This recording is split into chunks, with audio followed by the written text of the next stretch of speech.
Halo guys, bersama saya lagi dalam Orang Nopo Channel dalam segmen Suara Orang Kampung. Terbaik pencerahan daripada YB Yang Othman Safura.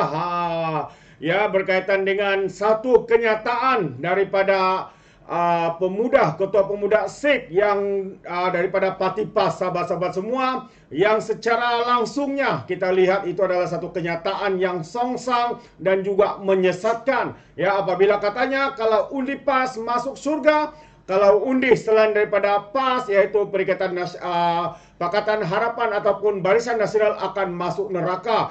Wow, begitu sekali kenyataan daripada ketua pemuda Sikh ini yang kita percaya adalah satu ajaran sesat seperti mana juga yang dikatakan oleh Muhyiddin Yassin, bekas Perdana Menteri Kerajaan Tembuk Atap, mengatakan bahawa PAS adalah parti ajaran sesat.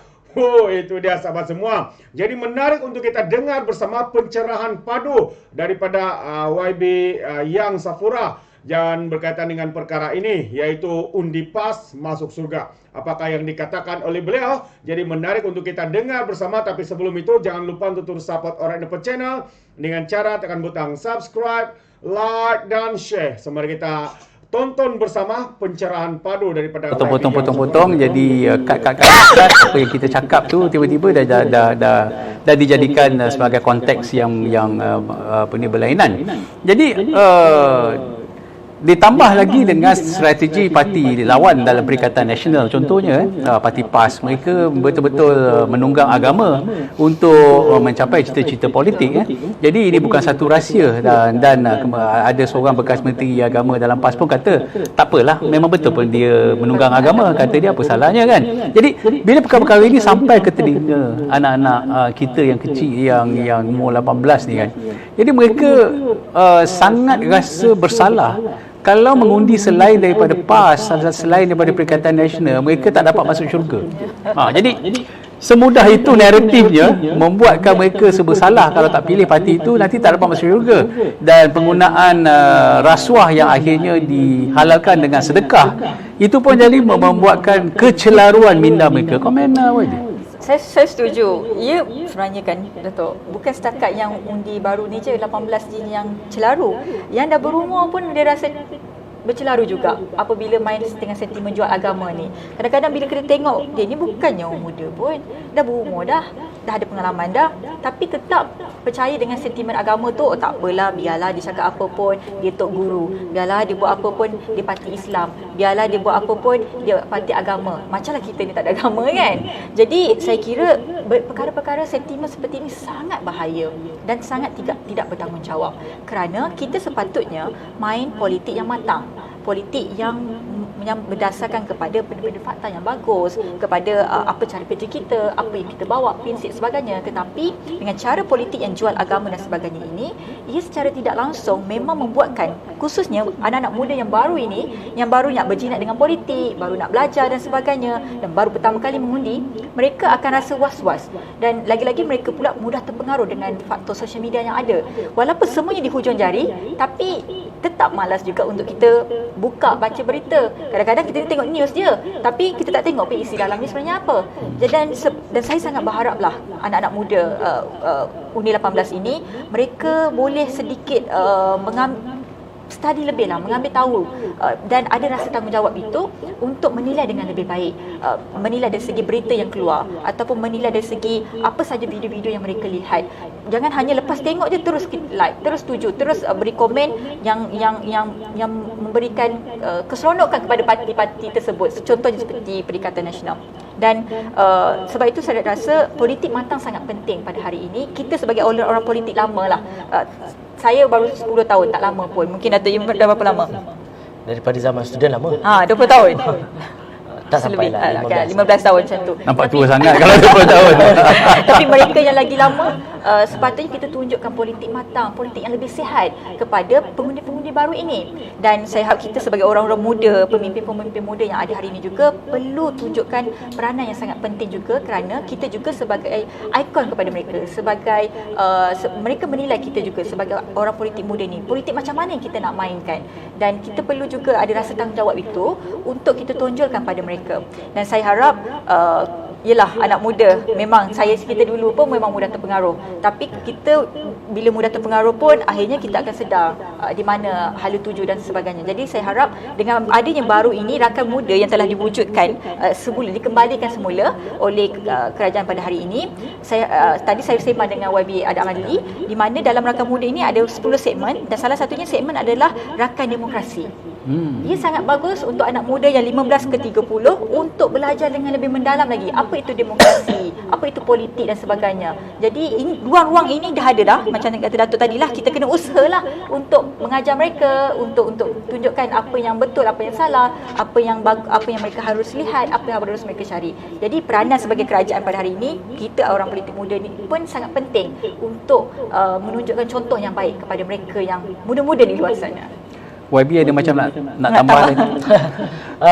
Pada pandangan saya ini adalah antara elemen penting dalam literasi politik. Contohnya macam Kementerian Belia dan Sukan sendiri. Kementerian yang menjaga hal ehwal belia. Dan kita dalam Kementerian Belia dan Sukan ini kita ada banyak komponen dan juga rakan strategik yang boleh sama-sama membantu daripada segi literasi politik. Dan pada zaman yang sama juga saya minta maaf lah sebab saya selain daripada orang politik saya juga adalah penggerak belia dan pada ketika itu kita juga terlalu rigorous untuk menurunkan had umur belia daripada umur 40 ke umur 30 tahun. 10 tahun gap penurunan had umur itu tanpa juga ada proper planning dan juga proper transition. Dan kebetulan zaman Yang Berhormat YB Hanayuh dia memberikan ruang pelaksanaan had umur itu dilaksanakan selepas adanya program transisi. Kalau ikut pindaan telah pun pindah, cuma belum kuasa saja lagi. Jadi yalah, pertubuhan belia ni Datuk pun tahu, YB Rara pun tahu, kita ada banyak pertubuhan belia di negara kita Malaysia ini. Pertubuhan-pertubuhan belia yang besar, ABIM, Belia 4B, MYC dan sebagainya telah bertapak lama. Jadi untuk kita mencari feeder ataupun barisan kepimpinan yang berumur 30 tahun dan ke bawah ni tak mudah lah. Tak mudah. Apalagi kalau nak mereka ni masuk dalam pipeline kepimpinan politik juga tak mudah. Nak masuk dalam belia pun tak mudah untuk mereka ni berorganisasi. Jadi literasi dan juga kesedaran tu memang perlu penting. Dan untuk mencapai matlamat tersebut memang kita kena ada proper transition planning dan juga support daripada segi ekosistem dan sebagainya. Barulah kita boleh menjayakan bahawa undi 18 ini bahawa pengundi-pengundi yang cukup matang dalam membuat pilihan. Bukanlah kita kata 18 dan juga 30 ni tak matang. Mereka telah berada di situ, cuma ia mudah dipengaruhi apabila mereka tak ada asas. Contohlah macam kita sebagai warga negara Malaysia, kita tak ada asas basic knowledge berkenaan dengan agama dan sebagainya, sudah pasti kita mudah dipengaruhi dengan dakwah-dakwah yang tertentu. Sampai ada hari ini kita dapat lihat sekali lagi 3R dimainkan, race, religion and royalty ini tanpa melihat kepada penerangan dan juga asas yang betul. Jangan sampai mereka tak boleh bezakan parti politik dengan akidah agama macam Datuk cakap tadi. Kebetulanlah satu parti politik itu dia menggunakan nama agama. Jadi kita tak nak dia associated sampai rasa terikat dengan perkataan agama dalam parti itu sendiri. Jadi ini yang membelenggu kita lah daripada segi kesedaran dan juga kefahaman. Baik. Terbaik, itu dia pencerahan daripada dua pemimpin muda ya, daripada Pakatan Harapan dan juga seorang lagi daripada Barisan Nasional, sahabat-sahabat semua. Jadi saya sangat bersetuju dengan apa yang dinyatakan oleh kedua-dua pemimpin ini. Betapa pentingnya ya anak-anak muda hari ini mempunyai fikiran yang matang, rasional untuk menilai mana yang baik, mana yang tidak. Khususnya ya apabila hari ini kita boleh nampak sebuah parti itu yang menamakan parti mereka sebagai parti Islam, tetapi dakwah dan juga hadis dan juga kenyataan-kenyataan yang seringkali dikeluarkan itu mengelirukan, menghasut dan juga jelas seperti yang dikatakan oleh Muhyiddin Yassin, bahawa mereka itu adalah parti ajaran sesat, menyesatkan setiap kata-kata daripada mereka. Seperti mana yang dipersoalkan sini, yaitu katanya kalau tidak undi parti itu tidak akan masuk surga. Kalau undi parti ini, parti itu akan masuk neraka. Sampai begitu sekali sahabat-sahabat semua kenyataan-kenyataan daripada pemimpin-pemimpin ini. Begitu dangkalnya mereka untuk mempengaruhi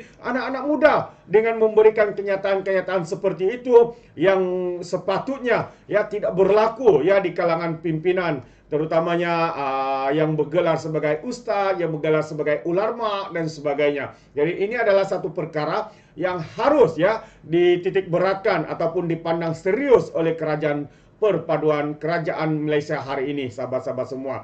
Jadi itu pandangan saya. Bagaimana pula dengan anda di luar sana? Adakah anda bersetuju dengan apa yang dikatakan oleh YB Rara ataupun YB Yang Safura Othman ini, dan juga ya bahwa Dato' ataupun pemimpin daripada Barisan Nasional itu seperti tadi.